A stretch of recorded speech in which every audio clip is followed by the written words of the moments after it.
This is KDKA of the Westinghouse Electric and Manufacturing Company in East Pittsburgh, Pennsylvania.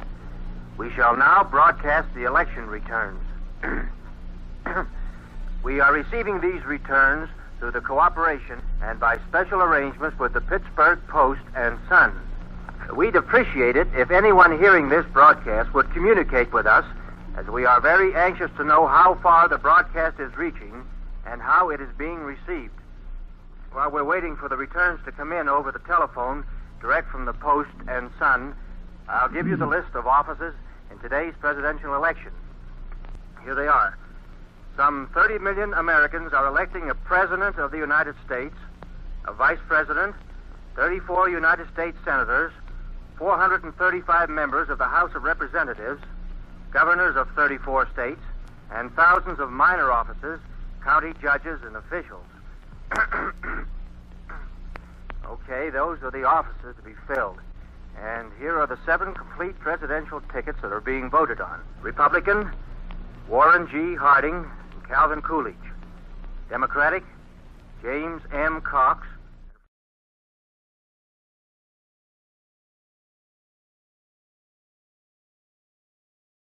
My friends, I want to talk for a few minutes with the people of the United States about banking.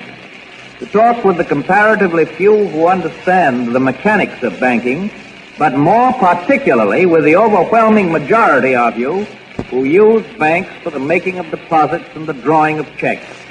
I want to tell you what has been done in the last few days and why it was done and what the next steps are going to be.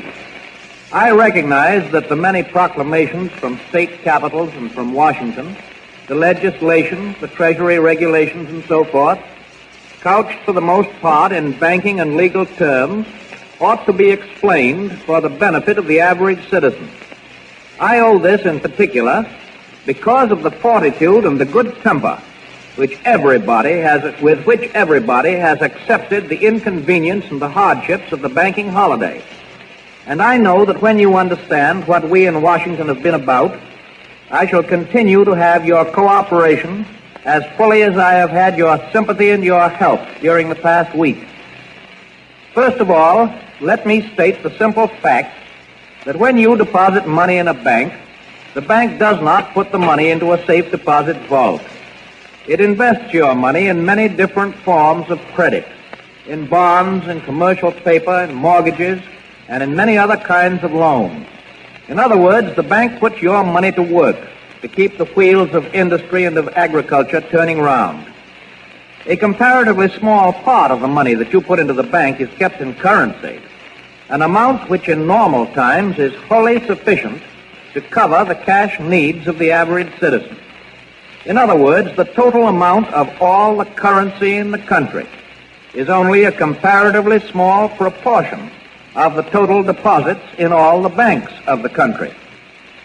What then happened during the last few days of February and the first few days of March?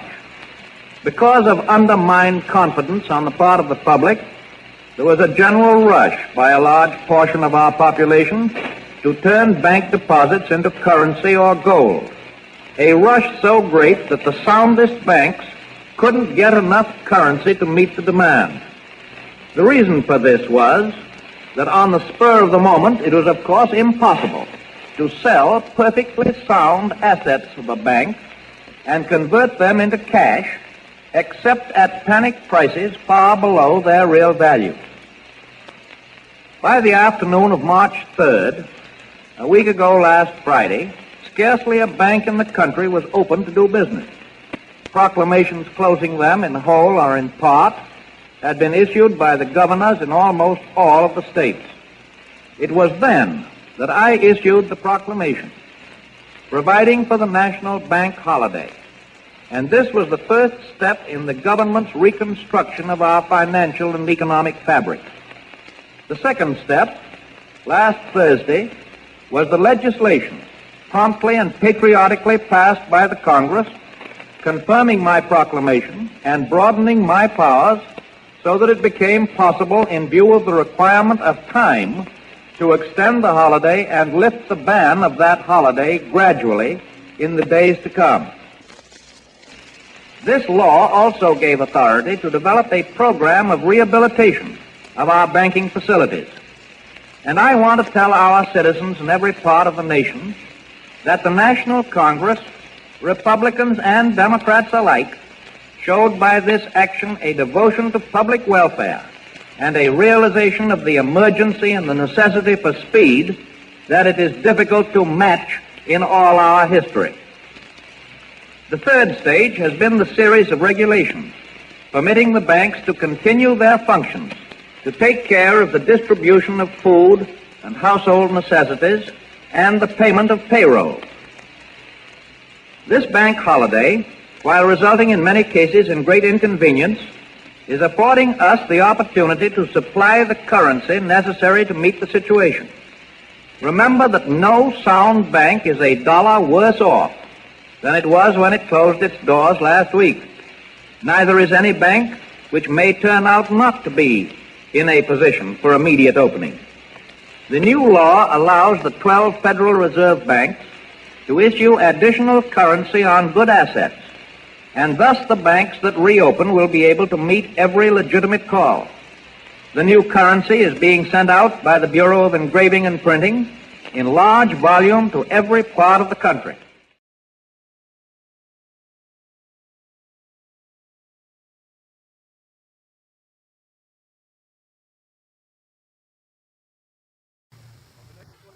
Not much change in temperature. A slight atmospheric disturbance of undetermined origin is reported over Nova Scotia, causing a low-pressure area to move down rather rapidly over the northeastern states, bringing a forecast of rain accompanied by winds of light gale force. Maximum temperature 66, minimum 48. This weather report comes to you from the Government Weather Bureau. We take you now to the Meridian Room in the Hotel Park Plaza in downtown New York, where you will be entertained by the music of Raymond Raquello and his orchestra.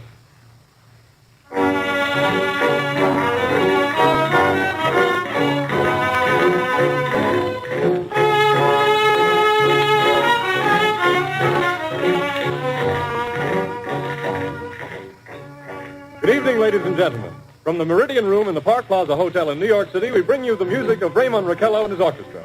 With a touch of the Spanish, Raymond Raquello leads off with La Comparsita.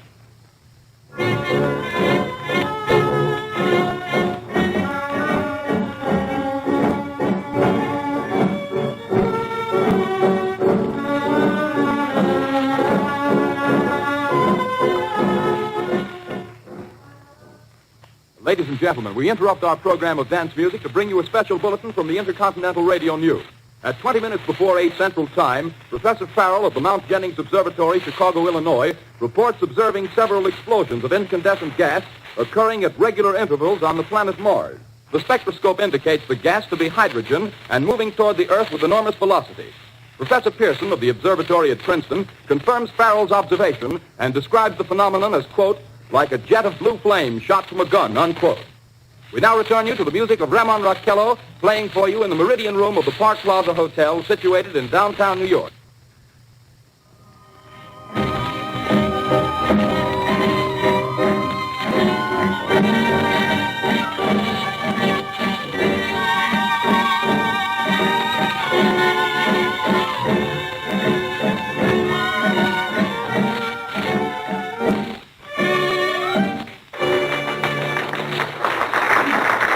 And now a tune that never loses favor, the ever-popular Stardust, Raymond Raquello and his orchestra.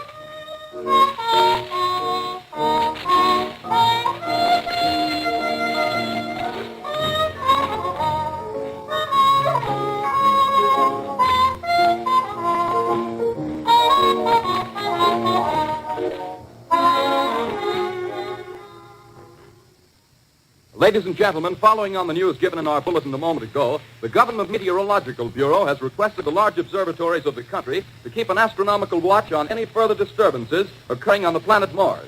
Due to the unusual nature of this occurrence, we have arranged an interview with a noted astronomer, Professor Pearson, who will give us his views on this event. In a few moments, we will take you to the Princeton Observatory at Princeton, New Jersey. We return you until then to the music of Raymond Raquello and his orchestra.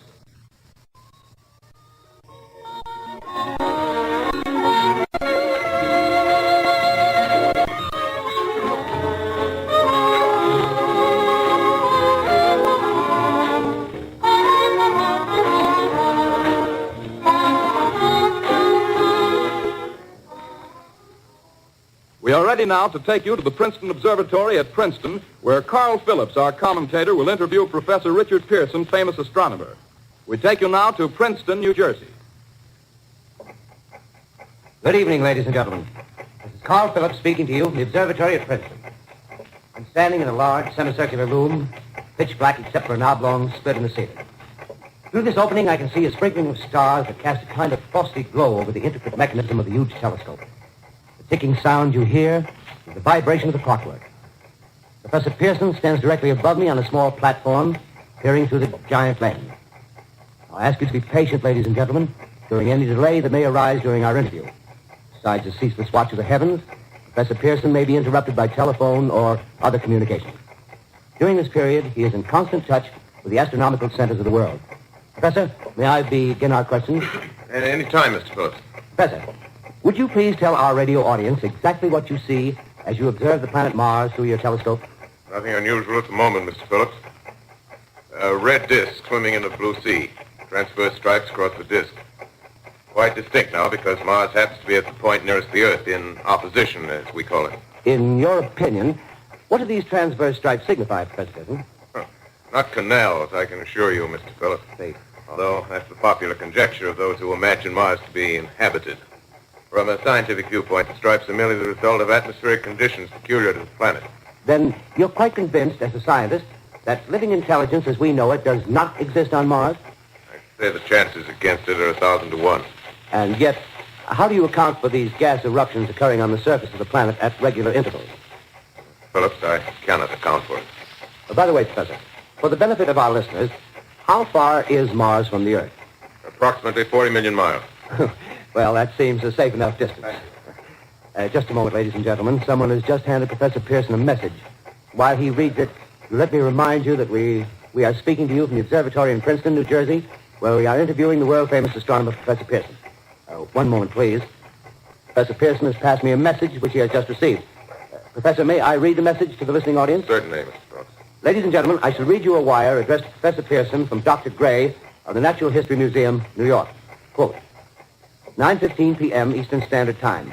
Seismograph registered shock of almost earthquake intensity occurring within a radius of 20 miles of Princeton. Please investigate.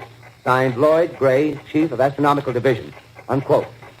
Professor Pearson, could this occurrence possibly have something to do with the disturbances observed on the planet Mars? Hardly, Mr. Phillips. This is probably a meteorite of unusual size, and its arrival at this particular time is merely a coincidence.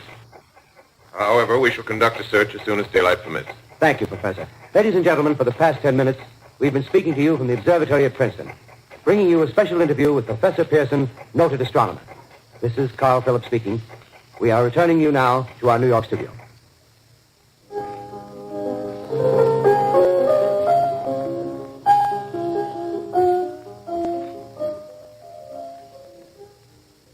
Ladies and gentlemen, here is the latest bulletin from the Intercontinental Radio News. Toronto, Canada. Professor Morse of Macmillan University reports observing a total of 3 explosions on the planet Mars between the hours of 7:45 p.m. and 9:20 p.m. Eastern Standard Time. This confirms earlier reports received from American observatories. Now, nearer home, comes a special bulletin from Trenton, New Jersey. It is reported that at 8:50 p.m., a huge flaming object, believed to be a meteorite, fell on a farm in the neighborhood of Grover's Mill, New Jersey, 22 miles from Trenton. The flash in the sky was visible within a radius of several hundred miles, and the noise of the impact was heard as far north as Elizabeth. We have dispatched a special mobile unit to the scene, and we'll have our commentator, Carl Phillips, give you a word picture of the scene as soon as he can reach there from Princeton. In the meantime, we take you to the Hotel Martinet in Brooklyn, where Bobby Millett and his orchestra are offering a program of dance music.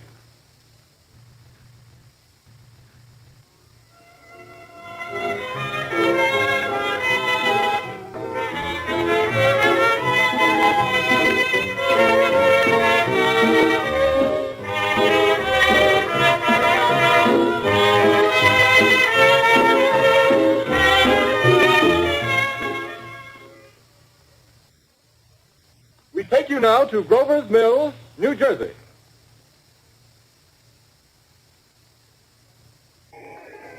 Ladies and gentlemen, this is Carl Phillips again, out at the Wilmot Farm, Grover's Mill, New Jersey. Professor Pearson and myself made the 11 miles from Princeton in 10 minutes. Well, I hardly know where to begin. To paint for you a word picture of the strange scene before my eyes, but nothing out of a modern Arabian Night. Well, I just got here. I haven't had a chance to look around yet. I guess that's it. Yes, I guess that's the thing directly in front of me. Half buried in a vast pit. Must have struck with terrific force. The ground is covered with splinters of a tree. It must have struck on its way down. But I can see the object itself doesn't look very much like a meteor.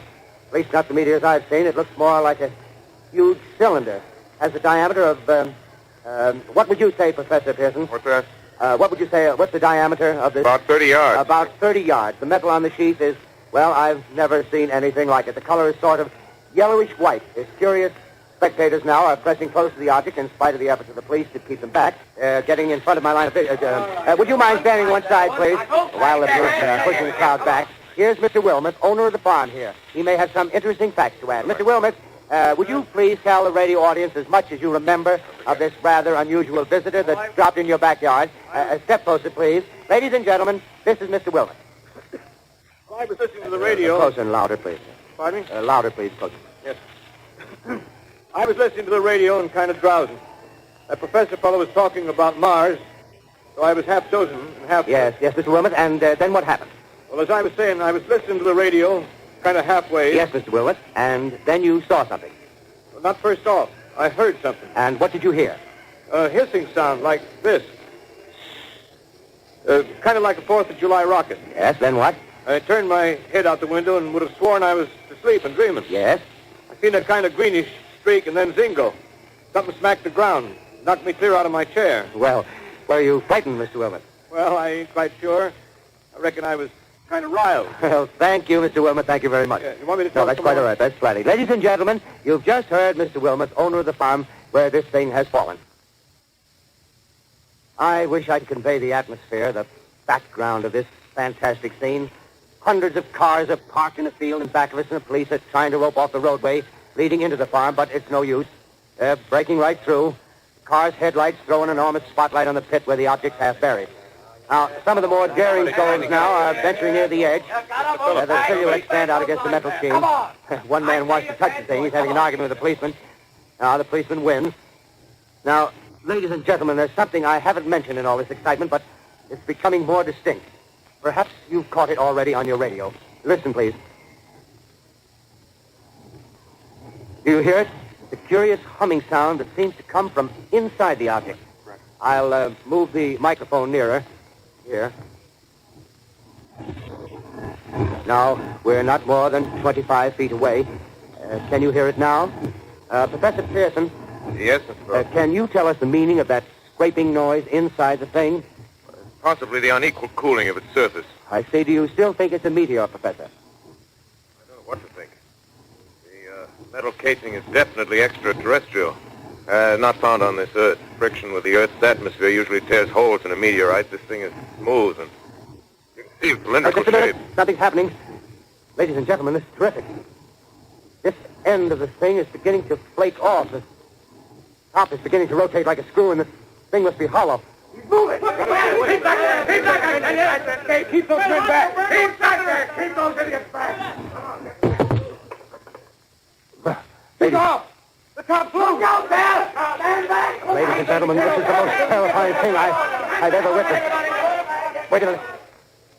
Someone's calling someone or something. I can see turning out of that black hole two luminous discs.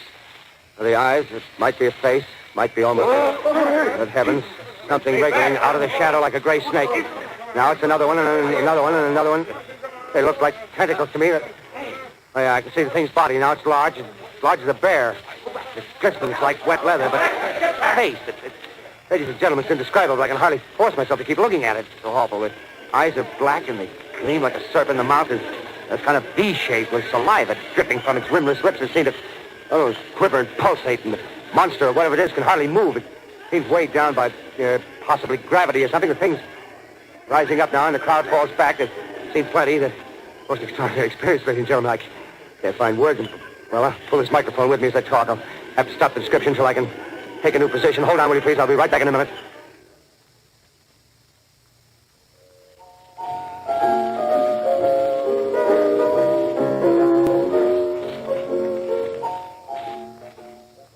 We are bringing you an eyewitness account of what's happening on the Wilmuth Farm, Grover's Mill, New Jersey.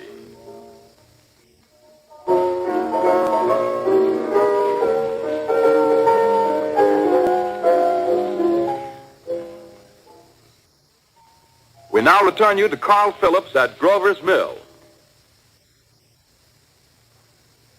Ladies and gentlemen, am I on? Ladies and gentlemen, here I am, back of a stone wall that adjoins Mr. Wilmuth's garden. From here, I get a sweep of the whole scene. I'll give you every detail as long as I can talk and as long as I can see. More state police have arrived. They're drawing up a cordon in front of the pit. About 30 of them. No need to push the crowd back now. They're willing to keep their distance. The captain's conferring with someone. Can't quite see who. Ah, yes, I believe it's Professor Pearson. Yes, it is. Now they've parted, and the professor moves around one side, studying the object while the captain and two policemen advance with something in their hands. I can see it now. It's a white handkerchief tied to a pole. Flag of truce. If those creatures know what that means, what anything means. Wait a minute, something's happening. A humped shape is rising out of the pit. I can make out a small beam of light against a mirror. What's that? There's a jet of flame springing from the mirror and it leaps right at the advancing men. It strikes them head on. Lord, they're turning into flames. Now the whole field's caught up by the woods, the barns, the gas spreading everywhere. It's coming this way now, about 20 yards to my right.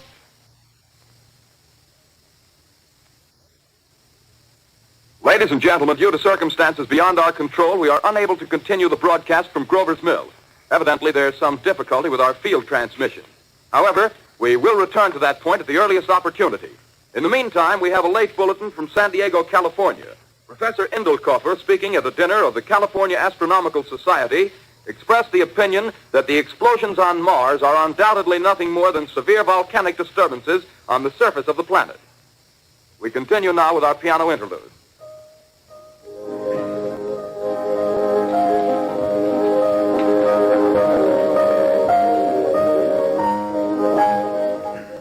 Ladies and gentlemen, I've just been handed a message that came in from Grover's Mill by telephone. Just one moment, please.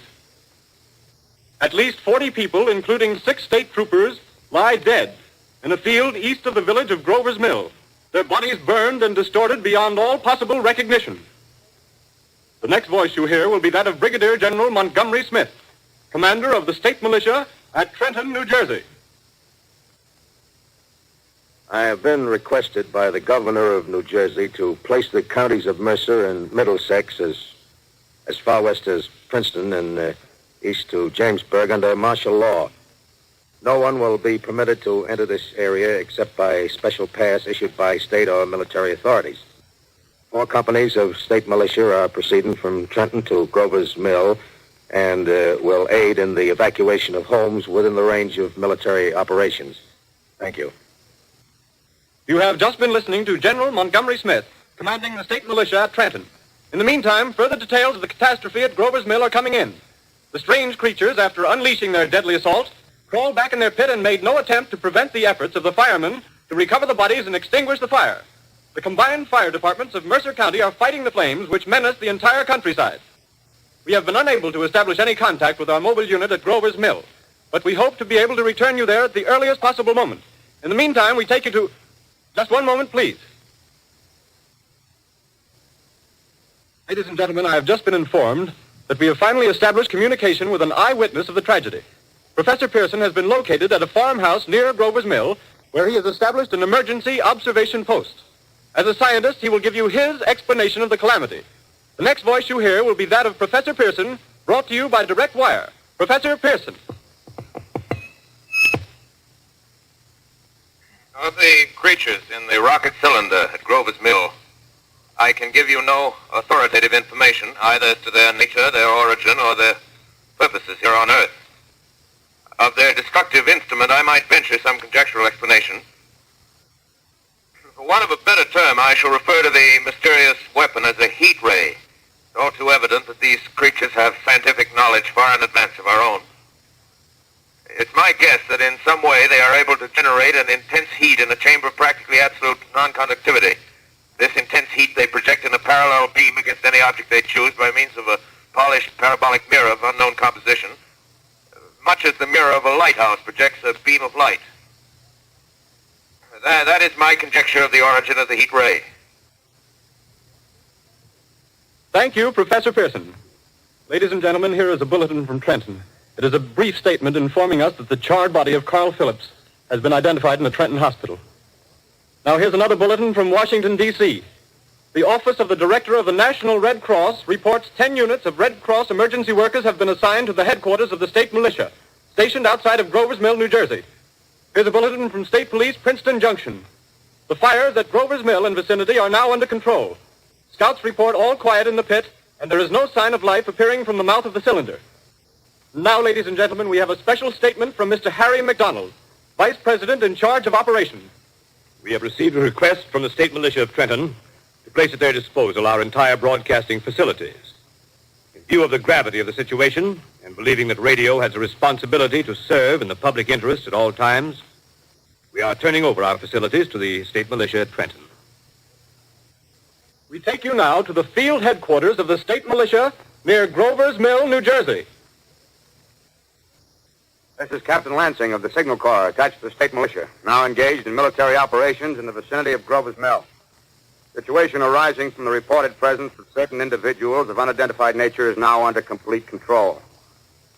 The cylindrical object, which lies in a pit directly below our position, surrounded on all sides by 8 battalions of infantry, without heavy field pieces, but adequately armed with rifles and machine guns. All cause for alarm, if such cause ever existed, is now entirely unjustified. Things, whatever they are, do not even venture to poke their heads above the pit.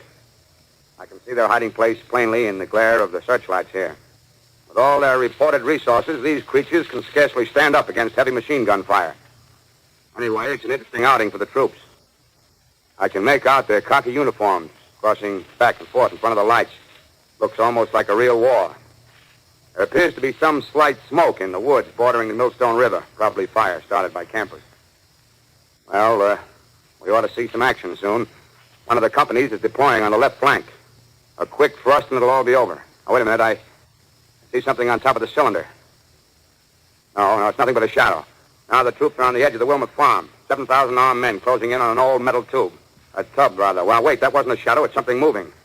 Solid metal, kind of a shield-like affair rising up out of the cylinder. It's going higher and higher.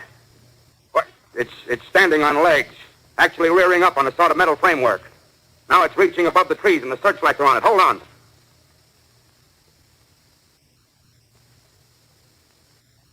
Ladies and gentlemen, I have a grave announcement to make.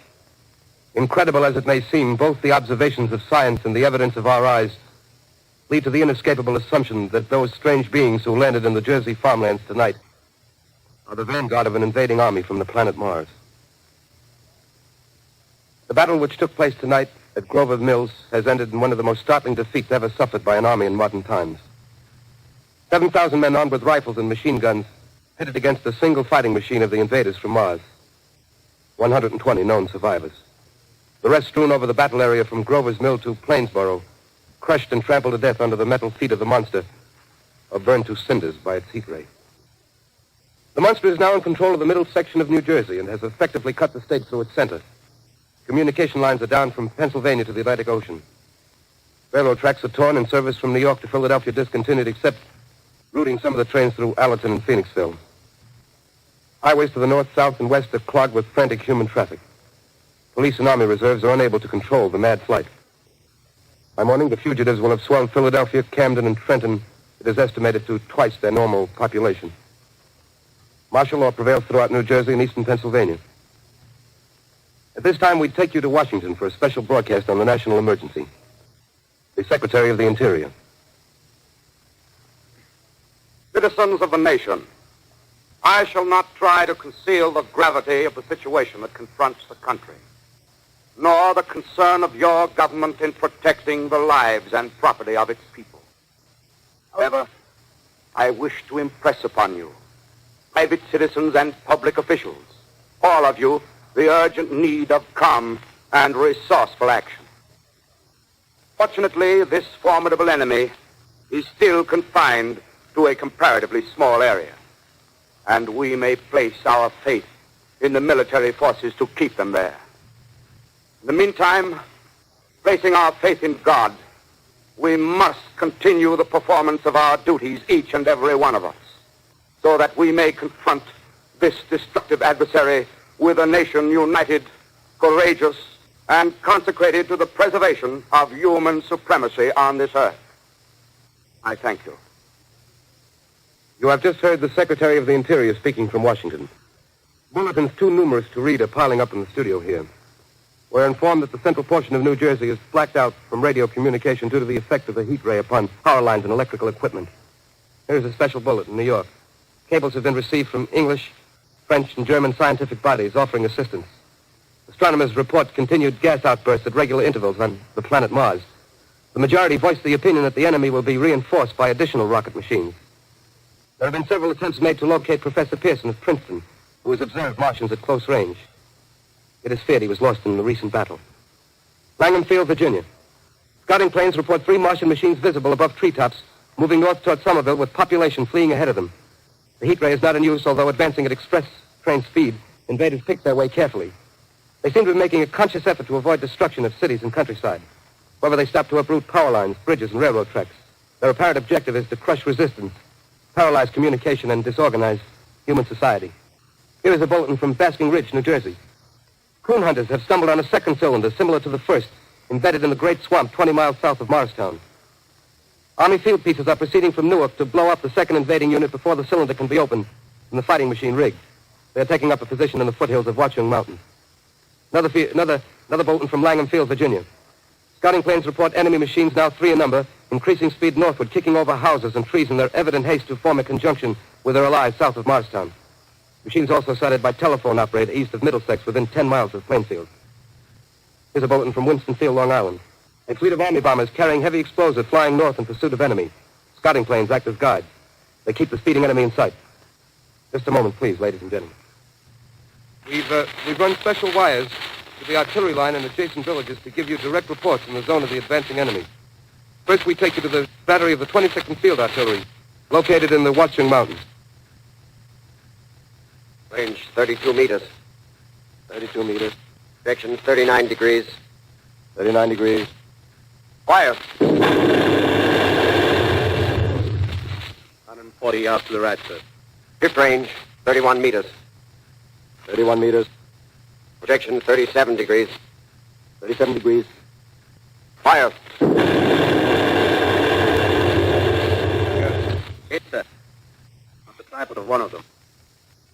Stop. The others are trying to repair it. Quick, get the range.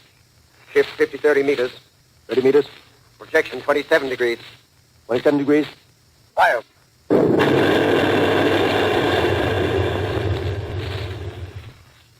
Can't see the tail land, sir. Letting off a smoke. What is it? Black smoke, sir. Moving this way. Lying close to the ground. Moving fast. Put on gas mask. Ready to fire. Shift to 24 meters.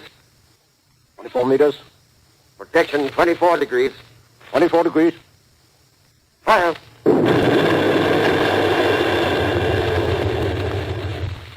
Still can't see, sir. No coming nearer. Get the range. 50 feet. 23 meters. 23 meters. 22. 22. Please.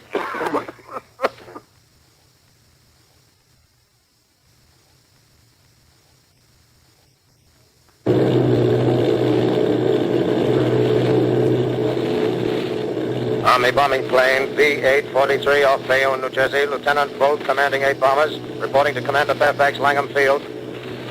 This is Bolt reporting to Commander Fairfax, Langham Field. Enemy tripod machines now in sight. Reinforced by 3 machines from the Morristown cylinder. 6 altogether. 1 machine partially crippled. Believed hit by shell from Army gun in Watchung Mountains. Guns now appear silent. A heavy black fog hanging close to the earth of extreme density, nature unknown. No sign of heat ray. Enemy now turns east, crossing Passaic River into the Jersey marshes. Another straddles the Pulaski Skyway. Evident objective is New York City. They're pushing down a high-tension power station. Machines are close together now, and we're ready to attack. Planes circling, ready to strike. 1,000 yards and we'll be over the first. 800 yards.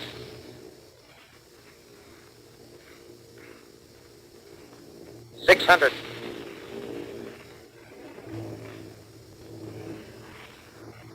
400. 200. There they go. The giant arm raised. Green flash. They're spraying us with flame. 2,000 feet. Engines are giving out. No chance to release bombs. Only one thing left. Drop on them, plane and all. We're diving on the first one. Now the engine's gone. 8. This is Bayonne, New Jersey, calling Langham Field. This is Bayonne, New Jersey, calling Langham Field. Come in, please. This is Langham Field. Go ahead. 8 Army bombers in engagement with enemy tripod machines over Jersey Flats. Engines incapacitated by heat ray. All crashed. 1 enemy machine destroyed. Enemy now discharging heavy black smoke in direction of... This is Newark, New Jersey. This is Newark, New Jersey. Warning. Poisonous black smoke pouring in from Jersey marshes. Reaches South Street. Gas masks useless. Urge population to move into open spaces. Automobiles use routes 7, 23, 24. Avoid congested areas. Smoke now spreading over Raymond Boulevard. 2X2L calling CQ, 2X2L calling CQ, 2X2L calling 8X3R. Come in, please. This is 8X3R coming back at 2X2L. How's reception? How's reception? Okay, please. Where are you, 8X3R? What's the matter? Where are you?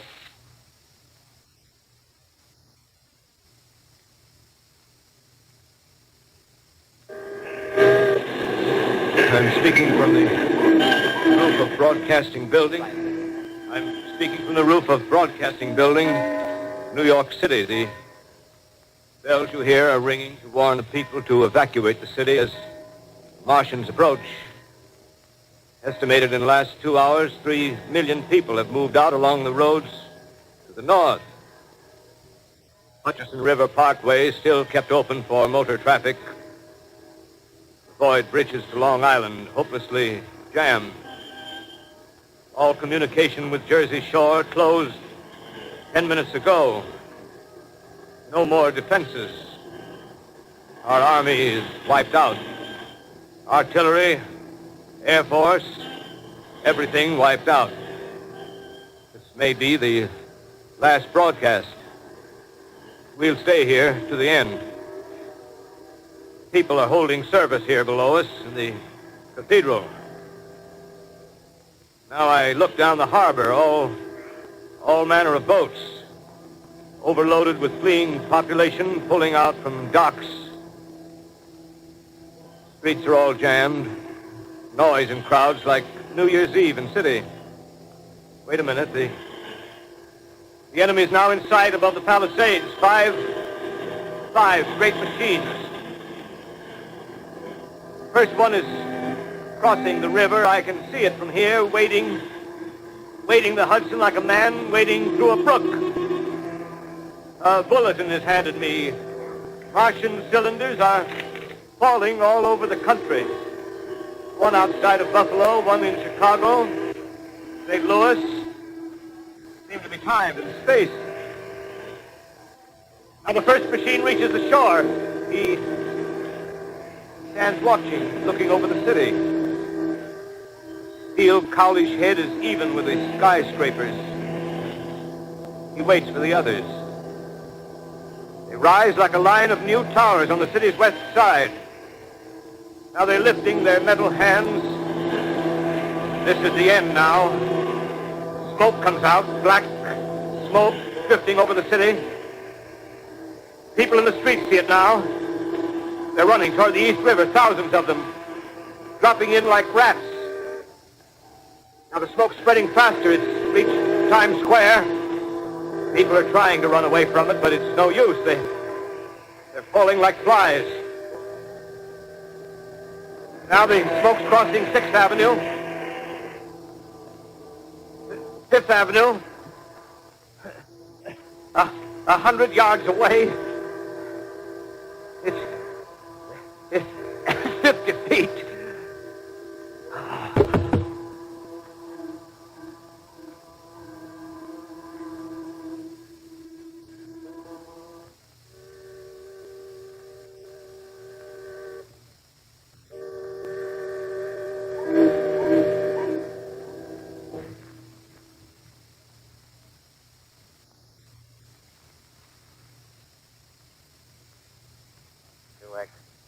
Calling CQ.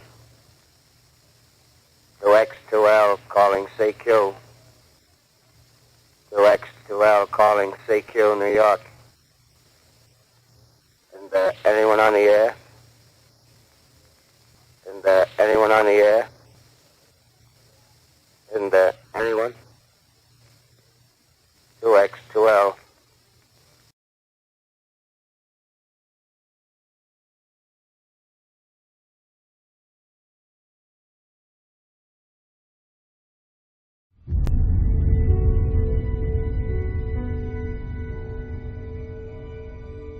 And now we take you to Honolulu. 1, 2, 3, 4. Hello, NBC.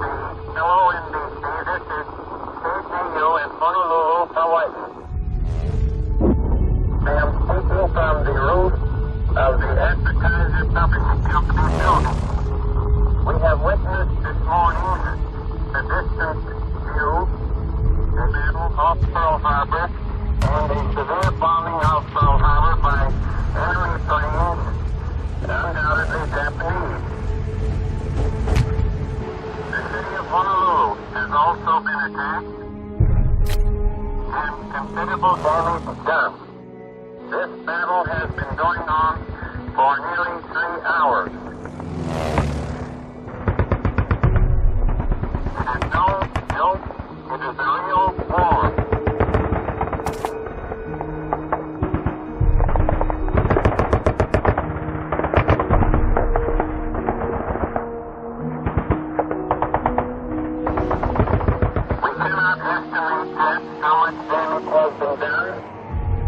But it has been a very severe attack.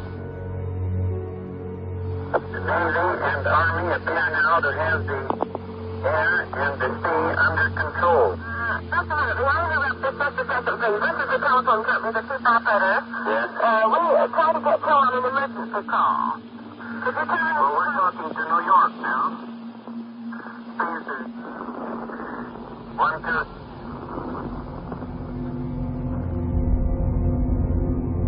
One moment, please.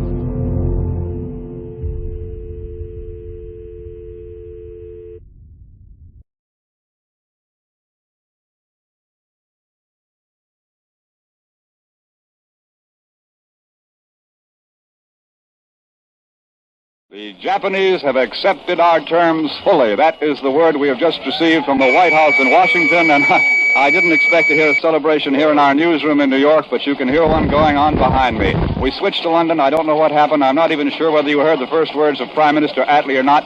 I couldn't hear anything in our speaker here with the confusion. Suddenly we got the word from our private telephone wire from the White House in Washington. The Japanese have accepted fully the surrender terms of the United Nations.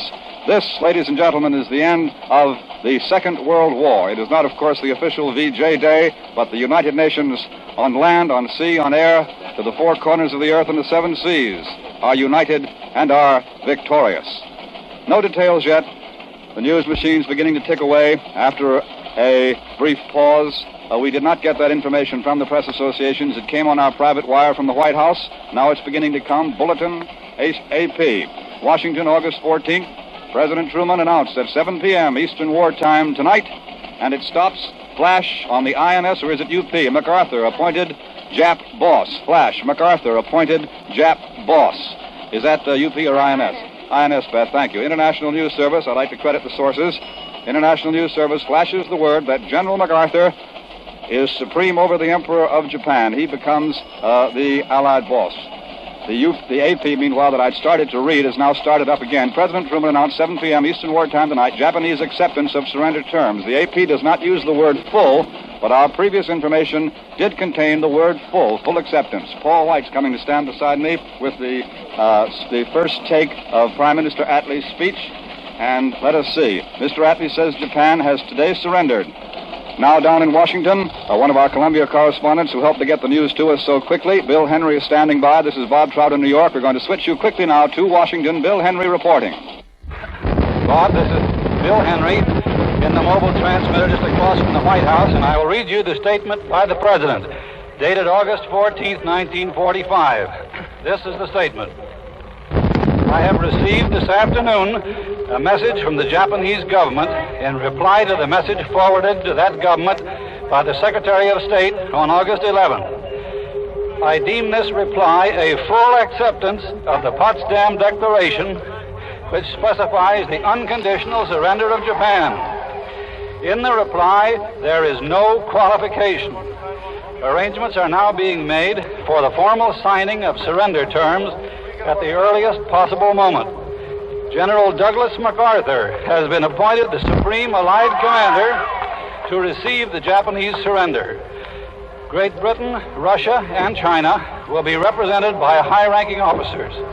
Meantime, the Allied armed forces have been ordered to suspend offensive action. The proclamation of VJ Day must wait upon the formal signing of the surrender terms by Japan. Following is the Japanese government's message accepting our terms. It's headed, Communication of the Japanese government of August 14, 1945, addressed to the governments of the United States, Great Britain, the Soviet Union, and China. With reference to the Japanese government's note of August 10th regarding their acceptance of the provisions of the Potsdam Declaration, and the reply of the governments of the United States, Great Britain, the Soviet Union, and China, sent by American Secretary of State Burns under the date of August 11th, the Japanese government have the honor to communicate to the governments of the four powers as follows. First, His Majesty the Emperor has issued an imperial rescript regarding Japan's acceptance of the provisions of the Potsdam Declaration. Second, His Majesty the Emperor is prepared to authorize and ensure the signature by his government and the Imperial General Headquarters of the necessary terms for carrying out the provisions of the Potsdam Declaration. His Majesty is also prepared to issue his commands to all the military, naval, and air authorities of Japan and all the forces under their control, wherever located, to cease active operations, to surrender arms, and to issue such other orders as may be required by the Supreme Commander of the Allied Forces for the execution of the above-mentioned terms. This is Bill Henry. I have read you the latest bulletins that have come from the White House front, and I return you now to CBS in New York.